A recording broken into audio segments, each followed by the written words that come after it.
संविधान के रखवालदार इस प्रकार से अगर राजनीतिक नेताओं से मिलते हैं तो लोगों के मन में शंका है। तो हमें शंका है कि हमें न्याय मिलेगा।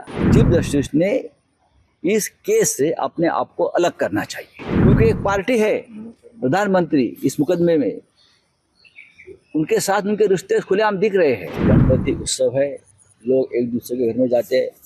प्रधानमंत्री अब तक कितने लोगों के घर में गए मेरे पास जानकारी नहीं है। दिल्ली में बहुत जगह पे गणेशोत्सव है, हमारे महाराष्ट्र सदन में है, महाराष्ट्र मंडल का है, होता है ना।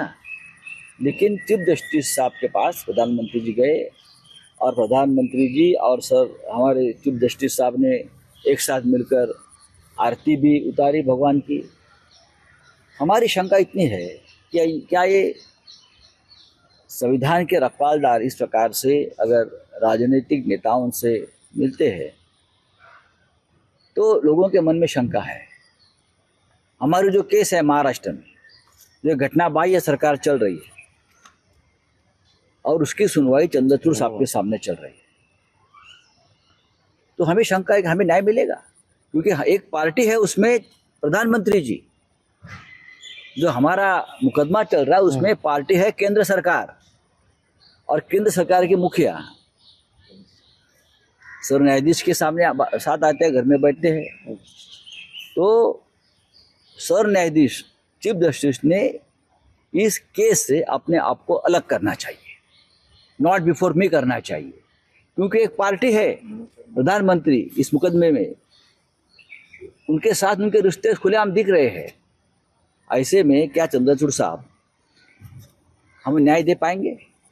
3 साल से तारीख पर तारीख हो रही है, एक गैर कानूनी सरकार चल रही है।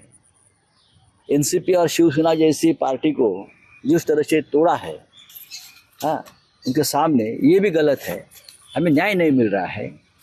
प्रधानमंत्री खुद महाराष्ट्र के गैर कानूनी सरकार में इंटरेस्ट ले रहे हैं बचाने के लिए, और न्याय देने का जिम्मा जिस न्यायाधीश जी के ऊपर है, उनके साथ उनका इस प्रकार का जो दोस्ताना और रिश्ता है, तो महाराष्ट्र के मन में कल एक शंका आ गई कि हमें न्याय मिलेगा।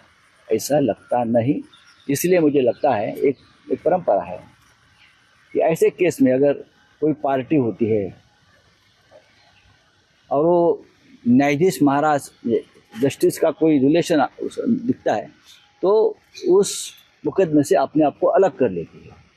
तो चंद्रचूड़ साहब ने, मुझे लगता है, अपने आप को इस केस से अलग करना चाहिए। एबीपी गंगा, खबर आपकी, जुबान आपकी।